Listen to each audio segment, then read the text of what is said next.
فلسطین کی آزادی کا مشن، یہودیوں کو قدم قدم پر دھول چٹانے والا، اکیلا ہی عالم کفر سے ٹکرانے کا حوصلہ رکھنے والا، پاک دھرتی کا ایک عظیم مجاہد، کفر پر لاوے کی طرح برسنے والے اس مجاہد کی طویل داستان سننے کے لیے چینل کو سبسکرائب کیجئے اور ویڈیو کو لائک کیجئے۔ تہذیب اس جنگ کی ابتدا میں جس پیمانے پر چاہتا تھا اسی پیمانے پر ہوئی ہے۔ میرا مقصد پورا ہو گیا اور اب میں اپنے اصل مشن کے راستے پر چل پڑا ہوں۔ لیکن علی، کیا تم یہ بات نہیں محسوس کرتے کہ ہم صرف 2 افراد امریکی محکموں سے کس طرح نبرد آزما ہو سکتے ہیں؟ بات صرف امریکی یہودیوں کی نہیں، بلکہ اس واردات کے بعد تو ظاہر ہے پولیس اور دوسرے محکمے بھی ہمارے پیچھے لگ جائیں گے۔ یہ مجبوری تھی تہذیب، ظاہر ہے اس کے علاوہ اور کچھ نہیں کیا جا سکتا تھا۔ تو پھر اب کیا پروگرام ہے؟ تم نے اچھی طرح ان خبروں کو پڑھا ہوگا۔ بظاہر تو ان میں ایسی کوئی بات نظر نہیں آتی جس میں کسی کا شبہ مائیکل جوشر کی جانب جائے۔ ایک بات اور بتاؤ علی، جن لوگوں سے تم نے وہ ہورڈنگ تعمیر کرایا، کیا وہ تمہاری نشاندہی نہیں کر سکتے؟ نہیں ڈیئر، خدا پر بھروسہ رکھو۔ بظاہر میں نے کوئی کچا کام نہیں کیا ہے، اپنے آپ کو ہر طرح محفوظ رکھ کر ہی تمام اقدامات کیے ہیں، لیکن اس کے باوجود ہم محتاط رہیں گے۔ اب میری ہدایات سن لو تہذیب۔ فی الحال تم فلیٹ پر واپس جاؤ اور کل سے یہاں آنے کی ضرورت نہیں، میں تم سے خود ہی رابطہ قائم رکھوں گا۔ اس کے علاوہ ایک بات اور بھی تم سے کہنا ہے، وہ یہ کہ اس دوران کسی بھی طرح جوشو سے رابطہ قائم کر کے اسی بلڈنگ میں کسی بھی قیمت پر ایک فلیٹ اور حاصل کر لو، تاکہ اگر کسی طرح ہمارے فلیٹ کی نشاندہی ہو جائے تو ہم کسی بدلی ہوئی شکل میں اس دوسرے فلیٹ میں منتقل ہو سکیں۔ یوں تو میں اور بھی انتظامات کر رہا ہوں، لیکن یہ کام تم اپنے طور پر کر لو اور پھر اپنے فلیٹ تک محدود ہو جاؤ۔ ٹھیک ہے، میں جانتی ہوں کہ تم بلا وجہ کوئی بات نہیں کہتے۔ ہاں تہذیب، کھیل شروع ہو چکا ہے۔ جہاں تک ممکن ہو سکا میں اس کھیل سے نمٹوں گا، اور جب صورتحال ایسی ہوئی کہ میرا یہاں سے ہٹ جانا ضروری ہو گیا تو پھر میں یہاں سے ہٹ جاؤں گا۔ اس کے بعد ہی ہم آئندہ کے مزید فیصلے کریں گے۔ اوکے، تہذیب نے جواب دیا اور تھوڑی دیر کے بعد میں نے اسے رخصت کر دیا۔ مائیکل جوشر کے میک اپ میں اس واردات کے بعد جو صورتحال ہونا چاہیے تھی اس کا میں نے پوری طرح اہتمام کیا۔ میں نے ڈوبتے لہجے میں اپنے اس ملازم سے کہا کہ میرے معالج کو فوراً طلب کر لیا جائے، اور میری کیفیت دیکھ کر ملازم نے فوراً ہی ڈاکٹر کو طلب کر لیا تھا۔ میں نے انتہائی کوشش سے اپنے آپ کو اس طرح بنا لیا جیسی شدید ذہنی کرب کا شکار ہوں۔ ڈاکٹر نے مجھے طاقت کے 2 انجیکشن دیے اور صورتحال دریافت کرنے لگا۔ کسی حد تک سنبھلنے کے بعد میں نے اخبار اس کے سامنے کر دیا اور ڈاکٹر ششدر رہ گیا۔ پھر اس نے مجھے تسلیاں دی اور خود کو پرسکون رکھنے کا کہہ کر رخصت ہو گیا۔ ملازموں کو اس نے ہدایات دے دی تھی کہ کم از کم شام کو 5 بجے تک مجھے کسی سے ملنے کی اجازت نہیں ہے۔ اس دوران کیا ہوتا رہا مجھے اس کے بارے میں نہیں معلوم، البتہ رات کو سونے میں جو کسر باقی رہ گئی تھی وہ میں نے مزے کی نیند لے کر پوری کی۔ موقع ملا تھا تو اس سے فائدہ کیوں نہ اٹھاتا۔ رات کو انتظامیہ کے کچھ افراد میرے ڈاکٹر کی معائیت میں میرے پاس پہنچے تھے۔ میں نے شدید درد و کرب کے آثار چہرے پر پیدا کر کے ان سے ملاقات کی اور وہ مجھ سے مقتولین کے بارے میں معلومات حاصل کرتے رہے۔ میں نے غم زدہ لہجے میں کہا، میں اس نقصان عظیم کے پورا ہونے کا تصور بھی نہیں کر سکتا۔ جن لوگوں کے ساتھ یہ وحشیانہ سلوک کیا گیا ہے وہ صہیونیت کے ستون تھے۔ ان کا ہمارے درمیان سے اٹھ جانا ہمارے لیے انتہائی تاریک راستے کھولتا ہے۔ میں نہیں جانتا کہ ان کی کسر کیسے پوری ہوگی۔ ان لوگوں کی غیر موجودگی نے میرے ہاتھ پاؤں کاٹ دیے ہیں، اور جو مشن میں لے کر چل رہا تھا مجھے یقین ہے کہ اب میں اسے پورا نہ کر سکوں گا۔ لوگ مجھے تسلیاں دینے لگے۔ ایک آفیسر نے مجھ سے کہا کہ میں اپنے آپ کو پرسکون رکھنے کی کوشش کروں، کیونکہ ان لوگوں کی غیر موجودگی میں میری ذمہ داریاں کچھ اور بڑھ گئی ہیں۔ میں نہیں جانتا کہ میں کس طرح اپنے آپ کو سنبھال پاؤں گا۔ یہ سلسلہ جاری رہا۔ مجھ سے مختلف لوگ ملنے آئے اور میں نے بستر پر پڑے پڑے ان سے ملاقات کی۔ اس دوران میں نے کھانا پینا چھوڑ دیا تھا، بس ہلکی سی غذا، جوس وغیرہ لے لیتا تھا تاکہ جسمانی صحت بالکل ہی تباہ نہ ہو جائے۔ لیکن میرے اترے ہوئے چہرے اور ناشگفتہ با کیفیت کو ہر شخص ہی محسوس کر رہا تھا۔ تہذیب سے اس دوران صرف 2 بار چند جملوں میں گفتگو ہوئی تھی۔ میں نے اسے کہا تھا کہ مطمئن رہو، سب ٹھیک ہے۔ تہذیب نے کہا تھا کہ وہ بالکل مطمئن ہے اور صورتحال پر پوری نگاہ رکھے ہوئے ہے۔ اس نے یہ بھی کہا تھا کہ جوشو کی عنایات جاری ہیں اور وہ کر دیا گیا ہے جس کی خواہش کی گئی تھی۔ گویا سب کچھ میری مرضی کے مطابق تھا۔ اس کے بعد پہلی فرصت میں نے مسٹر جوشر کی دولت جو کرنسی کی شکل میں تھی یہاں سے منتقل کر دی۔ اس کے لیے مجھے تہذیب کو خفیہ طور پر طلب کرنا پڑا تھا اور رات کی تاریکی میں عقبی دیوار کے دوسرے حصے سے تہذیب نے نوٹوں کے بنڈل وصول کیے اور انہیں لے کر چل پڑی۔ اس نے دوسرے دن مجھے فون پر اطلاع دی کہ اس نے ان چیزوں کو بڑی ذہانت سے محفوظ کر دیا ہے۔ سب سے زیادہ انتظار مجھے جس شخص کا تھا وہ ابھی تک میرے پاس نہیں پہنچا تھا، باقی ہنگامے بدستور تھے۔ غالباً 8ویں دن تل ابیب سے کچھ رہنما مجھ سے ملاقات کرنے کے لیے آئے۔ یہ دینی عالم ہی تھے اور ان کے ساتھ 2 فوجی آفیسر بھی تھے۔ میں نے ان کا استقبال کیا لیکن ویل چیئر پر بیٹھ کر، چونکہ ڈاکٹر کے بیان کے مطابق میرے اندر بے پناہ کمزوری پیدا ہو گئی تھی۔ ایک عالم نے مجھے تسلی دیتے ہوئے کہا، بہتر ہوگا کہ آپ کچھ دن کے لیے امریکہ چھوڑ دیں۔ یہاں آپ کے ذہن پر وہ تمام چیزیں سوار رہے گی جو آپ کے لیے مہلک ہو سکتی ہیں۔ ہمیں آپ کی اشد ضرورت ہے، ہم آپ کو اس کیفیت میں نہیں دیکھ سکتے۔ میں نے ان کا شکریہ ادا کرتے ہوئے جواب دیا کہ صورتحال کچھ بھی ہو، میرا یہاں رہنا ضروری ہے۔ میں نے اس شخص علی یار خان کے بارے میں تل ابیب کے رہنماؤں سے مفصل گفتگو کی اور ان کے چہروں پر جو بے بسی اور جو کرب دیکھا، اس نے میرا سینہ فخر سے پھلا دیا۔ میں کسی کے لیے اجنبی نہیں تھا۔ وہ لوگ تیش کھا رہے تھے اور کہہ رہے تھے کہ میں ان کے لیے ایک ایسا عذاب ہوں جس کا کوئی حل تلاش نہیں کیا جا سکتا۔ کیوں نہ حکومت پاکستان سے اس سلسلے میں احتجاج کیا جائے اور علی یار خان کے اہل خاندان کو ان معاملات میں ملوث کیا جائے۔ میں نے تجویز پیش کی، نہیں، اس کی بنیادی وجہ ہے کہ علی یار خان کی شہریت اب پاکستان کی نہیں ہے۔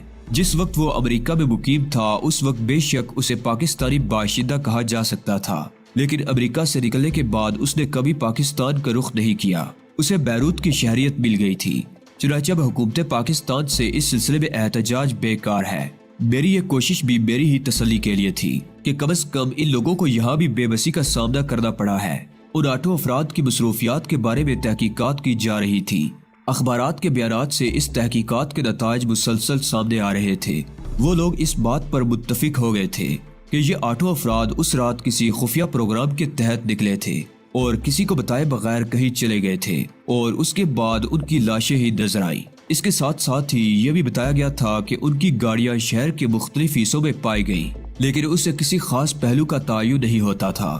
میرے ذہن میں اب ایک خدشہ اور بھی پیدا ہو گیا تھا، جس کے لیے میں نے تہذیب سے رابطہ قائم کر کے مسٹر جوشو کو ایک پیغام بھجوا دیا۔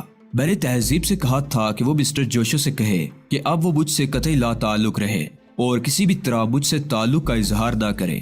تہذیب نے اس گفتگو کے بعد مجھے اطلاع دی کہ انتظامیہ کے افراد نے مسٹر جوشو کو 2 دن اور 2 رات اپنی تحویل میں رکھا ہے اور مسٹر جوشو ہی نہیں بلکہ لوئیشی بھی پولیس کے آتاب کا شکار رہی ہے اور ان لوگوں سے مختلف طریقوں سے میرے بارے میں پوچھا گیا ہے۔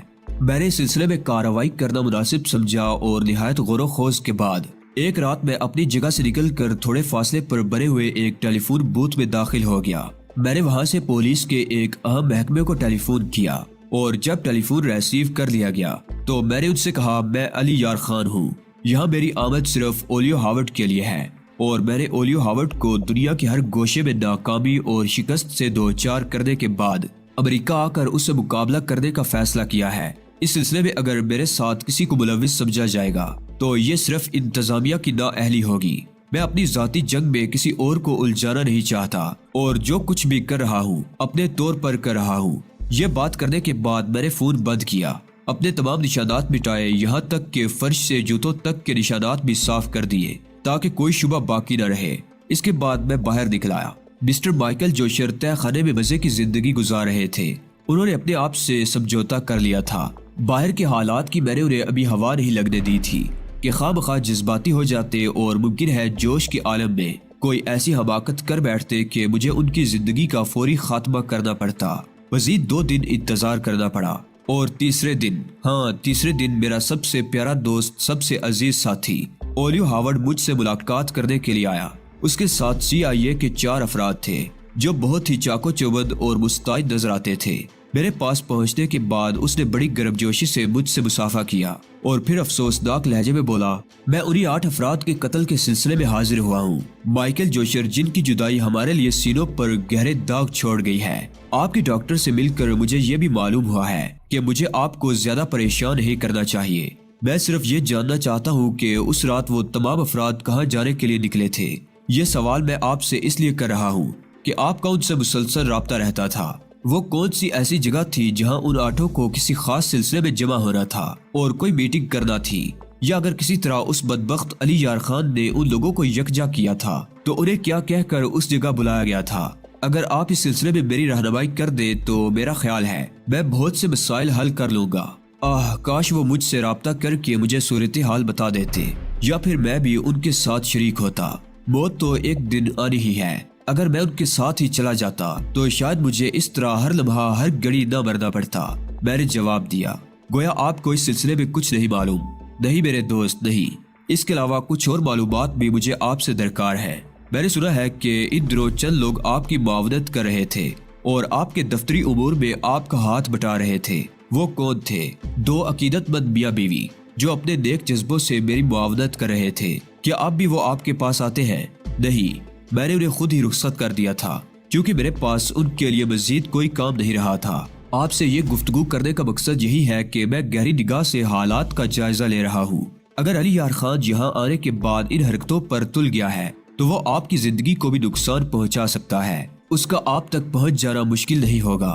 میرے چہرے پر کسی قدر تعجب کے آثار پیدا کر کے کہا، گویا تمہارا مطلب ہے کہ وہ ہاں، ہم اس امکان کو نظر انداز نہیں کر سکتے، بلکہ میں تو سوچتا ہوں کہ کیوں نہ آپ یہاں سے کسی محفوظ جگہ منتقل ہو جائیں، کچھ عرصہ وہاں قیام کریں۔ اس دوران ہم اس چور کا پتہ لگا ہی لیں گے۔ اس پر غور کیا جا سکتا ہے۔ مجھے زندگی کی کوئی فکر نہیں ہے، لیکن اپنے مشن کی تکمیل کے لیے میں کچھ اور سانسیں چاہتا ہوں تاکہ اپنے مرحوم دوستوں کی ان خواہشات کو پورا کر سکوں جو ان کے سینے میں موجود تھی۔ میں فوری طور پر کچھ انتظامات کیے دیتا ہوں۔ اس کے بعد انتظامیہ سے گفتگو کر کے میں آپ کو یہاں سے منتقل کرنے کے انتظامات کر دوں گا۔ اولیو ہاورڈ رسمی گفتگو کے بعد اٹھ گیا اور میں اسے دروازے تک چھوڑ دے آیا۔ وہ صدر دروازے سے نکل کر پورچ کی جانب بڑھ گیا۔ میں اپنی جگہ کھڑا ہوا اسے دیکھتا رہا تھا۔ دفعتاً میں نے اولیو ہاورڈ کو چونکتے ہوئے دیکھا۔ گاڑی میں قدم رکھتے رکھتے وہ ایک دم نیچے اتر آیا تھا اور پھر زمین پر بیٹھ کر وہ کسی نشان کو دیکھنے لگا تھا۔ میری چھٹی حص نے مجھے احساس دلایا تھا کہ گڑبڑ ہو گئی ہے۔ وہ کیا دیکھ رہا ہے اس کا مجھے کوئی اندازہ نہیں تھا، لیکن ذہن بہت سے معاملات کی طرف جاتا تھا۔ دفعتاً میں نے اولیو ہاورڈ کو اپنے لباس سے پستول نکالتے ہوئے دیکھا اور پھر اس کا رخ صدر دروازے کی جانب مڑتے ہوئے محسوس کیا۔ بس یہ ایک لمحہ میرے لیے بہت کافی تھا، لیکن گڑبڑ ہو گئی تھی اور کوئی بڑی ہی گڑبڑ ہو گئی تھی۔ اولیو ہاورڈ جیسے زیرک آدمی سے ہر طرح کی توقع رکھی جا سکتی تھی۔ یقیناً اس نے کوئی ایسا نشان پا لیا تھا جو میری طرف اشارہ کرتا تھا اور اب صورتحال میرے ہاتھ میں نہیں تھی۔ ایک لمحے میں فیصلہ کر کے میں سیدھا اس تہہ خانے کی جانب دوڑا جہاں مائیکل جوشر موجود تھا۔ اس تہہ خانے کے علاوہ اس وقت اور کوئی جگہ ایسی نہیں تھی جہاں میں جان بچا سکتا۔ چنانچہ میں پھرتی سے تہہ خانے کا دروازہ کھول کر اندر پہنچ گیا۔ وقتی طور پر یہی پناہ لی جا سکتی تھی۔ مائیکل جوشر مسہری پر دراز گہری نیند سو رہا تھا۔ میں ایک صوفے پر بیٹھ گیا اور اوپر ہونے والی باغ دوڑ کا اندازہ کرتا رہا۔ میرا ذہن ان امکانات کا جائزہ لے رہا تھا جن کی وجہ سے اولیو ہاورڈ کو مائیکل جوشر پر شبہ ہوا۔ بظاہر کوئی بات سمجھ میں نہیں آتی تھی۔ زمین پر جھک کر دیکھنے سے زیادہ یہ اندازہ لگایا جا سکتا تھا کہ شاید جوتے کا کوئی نشان۔ دفعتاً میرے ذہن کے خانے کھل گئے۔ میں نے جس ٹیلی فون بوتھ سے انتظامیہ کو مخاطب کیا تھا وہاں سے میں نے ریسیور پر سے نشانات مٹا دیے تھے۔ فرش سے جوتوں کے نشانات بھی صاف کر دیے تھے، لیکن ٹیلی فون بوتھ کے باہر ممکن ہے جوتوں کا کوئی نشان رہ گیا ہو اور یہاں پوسٹ میں یہی نشان اولیو ہاورڈ کی رہنمائی کا باعث بنا ہو۔ بظاہر اس کے علاوہ اور کوئی بات سمجھ میں نہیں آتی تھی۔ اب میں نے سمجھ لیا تھا کہ فی الحال میں یہاں قیدی ہوں۔ دیکھنا یہ تھا کہ اولیو ہاورڈ پر میری اچانک گمشدگی کا کیا اثر ہوتا ہے اور وہ کس انداز میں سوچتا ہے۔ مائیکل جوشر کی شخصیت اب مشکوک ہو گئی تھی۔ میں سوئے ہوئے مائیکل جوشر کو دیکھتا رہا۔ حالات سے ناواقف یہ شخص آرام کی نیند سو رہا تھا۔ اسے اندازہ نہیں تھا کہ میں نے اس کے لیے کیا مشکلات پیدا کر دی ہیں۔ تقریباً 2 گھنٹے گزر گئے۔ اوپر سے اب باغ دوڑ کی آواز سنائی نہیں دے رہی تھی۔ میں سوچنے لگا کہ اولیو ہاورڈ نے اس سلسلے میں کیا فیصلہ کیا ہوگا۔ کیا اس کے ذہن میں یہ شبہ موجود ہے کہ میں اب بھی اسی عمارت میں ہوں، یا پھر اس نے یہ سوچ لیا کہ میں باہر نکل گیا۔ کوئی فیصلہ کرنا ابھی مشکل تھا۔ مجھے کم از کم رات ہونے کا انتظار کرنا ہوگا۔ اولیو ہاورڈ کی ذہنی پہنچ سے میں ناواقف نہیں تھا۔ اس نے یقیناً یہ سوچا ہوگا کہ میری اس طرح سے گمشدگی تعجب خیز ہے اور ممکن ہے میں اسی کوٹھی کے کسی کونے میں چھپا ہوا ہوں۔ دیکھنا یہ تھا کہ وہ اس تہہ خانے کا سراغ پاتا ہے یا نہیں۔ ہاں، اگر کسی طرح اس نے اس مجسمے کا راز پا لیا تو پھر علی یار خان کا اللہ مالک ہے، اس کے بعد بچنا آسان نہیں ہوگا۔ لیکن مجھے اب ان تمام باتوں کی زیادہ پرواہ نہیں تھی۔ مائیکل جوشر تھوڑی دیر کے بعد جاگ گیا۔ اس نے گردن گما کر مجھے دیکھا اور چونک پڑا، البتہ منہ سے کچھ بولنے کی کوشش نہیں کی تھی۔ میں نے مسکراتی نگاہوں سے اسے دیکھا تو اس کا منہ بن گیا۔ تم نے میری زندگی جس طرح معطل کر کے رکھ دی ہے، میں اسے کبھی فراموش نہیں کر سکوں گا۔ کیا تم اس بات کا شکریہ نہیں ادا کرو گے مائیکل جوشر کہ میں نے تمہیں اس تہہ خانے میں کوئی تکلیف نہیں ہونے دی؟ واقعی تم شکریہ کے قابل ہو، کیونکہ میرے ہی گھر میں تم نے مجھے قیدی بنا کر میری تمام چیزوں پر قبضہ کر لیا ہے، اور اس کے بعد مجھ پر مسلسل احسانات کیے جا رہے ہو۔ بلا شبہ ان احسانات کا صلہ کوئی شخص کسی کو نہیں دے سکتا۔ میں اس کی بات پر آہستہ سے ہنس پڑا تھا۔ مائیکل جوشر، تمہاری اس کوٹھی پر اب میرا قبضہ نہیں ہے، بلکہ امریکی انتظامیہ کے افراد اس پر قابض ہیں۔ کیا مطلب؟ جوشر چونک پڑا۔ ہاں، یہاں اب انتظامیہ کا قبضہ ہے اور بے شمار لوگ اس کی نگرانی کر رہے ہیں۔ وجہ؟ مائیکل جوشر نے پوچھا۔ میرا دوست اولیو ہاورڈ۔ حقیقت یہ ہے کہ مائیکل جوشر، تمہاری تمام مصیبتوں کا ذمہ دار وہی ہے۔ اس سے ملو تو یہ بات ضرور کہنا۔ مائیکل جوشر عجیب سی نگاہوں سے مجھے دیکھتا رہا، پھر وہ برائے ہوئے لہجے میں بولا، تم نہایت شیطان صفت انسان ہو۔ در حقیقت میں نے تم جیسا شیطان اس سے قبل نہیں دیکھا۔ ایسا نہ کہو مائیکل جوشر، تمہاری حیثیت اپنی جگہ مسلم ہے، میں نے کہا اور ہنس پڑا۔ میرے ذہن میں در حقیقت ابھی تک مائیکل جوشر کے بارے میں کوئی صورت واضح نہیں ہو سکی تھی۔ اسے زندہ چھوڑنے میں بہت سی قباحتیں بھی تھیں اور اپنی خود نمائی کا تھوڑا سا جذبہ بھی۔ بہرحال اس کے لیے فیصلہ کرنا فوری طور پر ضروری نہیں تھا، باہر کی صورتحال کا جائزہ لینا تھا۔ اس رات تقریباً 12 بجے میں تہہ خانے سے باہر نکلا، ایک چیز کی سنگن لے رہا تھا۔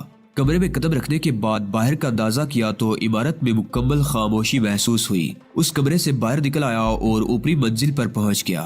یہاں سے جائزہ لینے میں خاصی آسانیاں تھیں۔ ملازموں کے کوارٹر تاریک نظر آ رہے تھے، جس کا مطلب تھا کہ ان لوگوں نے ملازموں کو بھی قبضے میں کر رکھا ہے۔ تہذیب مالکم ایکس سے رابطہ نہیں ہو سکا تھا، لیکن اب یہاں کے ٹیلی فون پر اس رابطہ قائم کرنے کا مطلب تہذیب کی زندگی کو خطرے میں ڈالنا تھا۔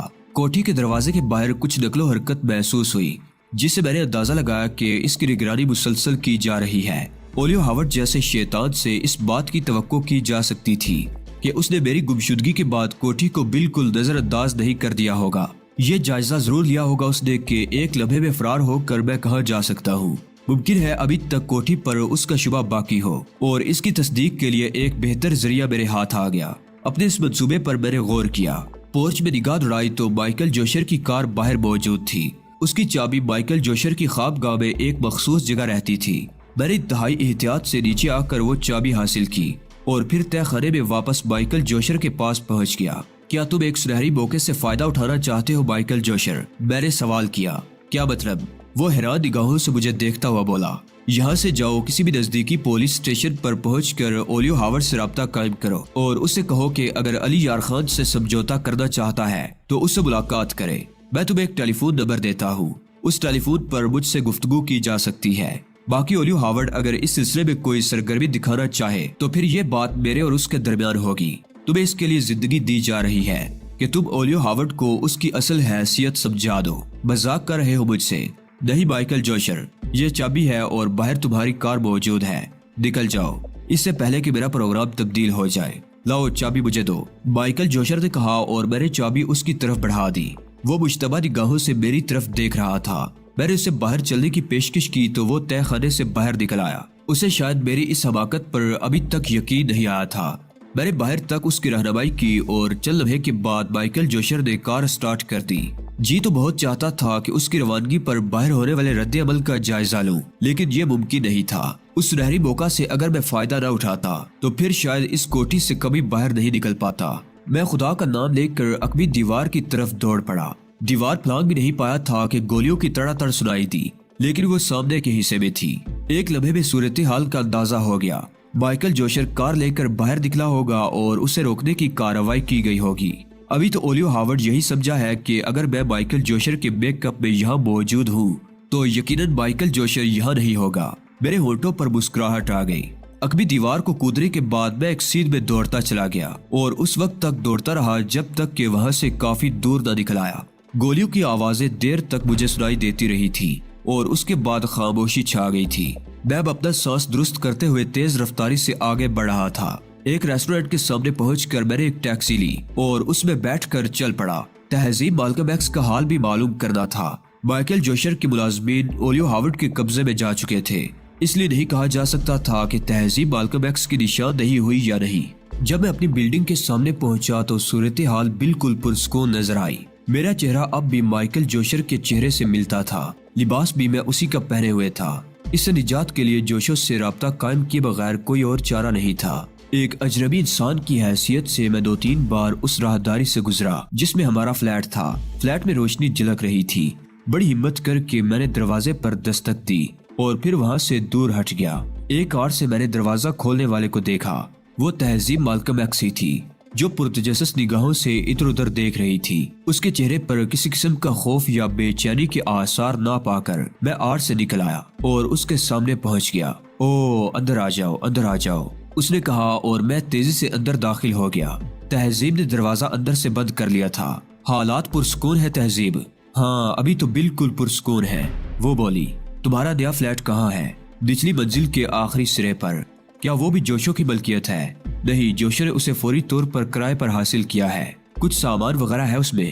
ہاں، میں نے احتیاطاً تھوڑا بہت سامان اس میں منتقل کر دیا ہے۔ لیکن علی، تم خیریت سے تو ہو نا؟ میں صورتحال سے ناواقف نہیں رہی ہوں، گویا تمہیں سب کچھ علم ہے۔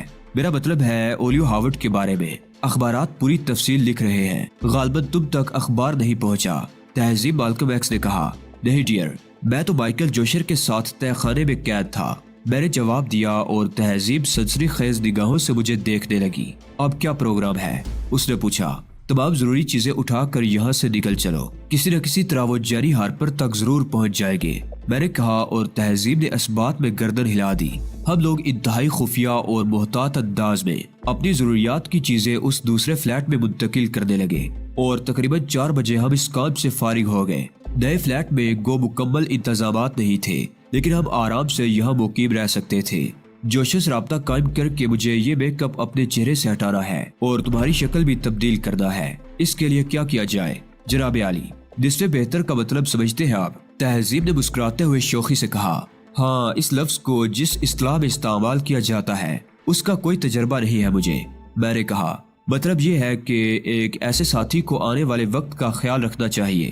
ذرا 1 منٹ، تہذیب بولی اور اس نے اپنے ساتھ لائے ہوئے سامان میں سے ایک چھوٹی سی شیشی نکال کر میرے سامنے کر دی جس پر اسپیریا لگا ہوا تھا۔ مسٹر جوشو سے اس میک اپ کو ہٹانے والا سیال حاصل کر لیا گیا ہے۔ میں نے تحسین آمیز نگاہوں سے تہذیب کو دیکھا۔ تمہیں اس کا خیال کیسے آ گیا تہذیب؟ یہ تو جادوگری ہے۔